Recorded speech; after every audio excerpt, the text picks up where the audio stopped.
You ask Tiger to solve. This deals with linear equations with one unknown.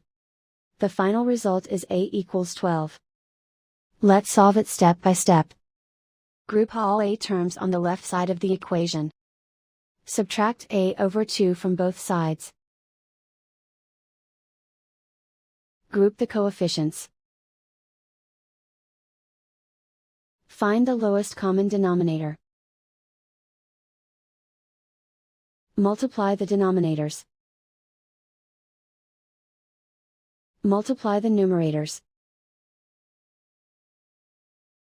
Combine the fractions. Combine the numerators. Group like terms. Combine the fractions. Combine the numerators. Reduce the zero numerator. Simplify the arithmetic. Isolate the a. Multiply both sides by inverse fraction 8 over 1. Group like terms. Multiply the coefficients.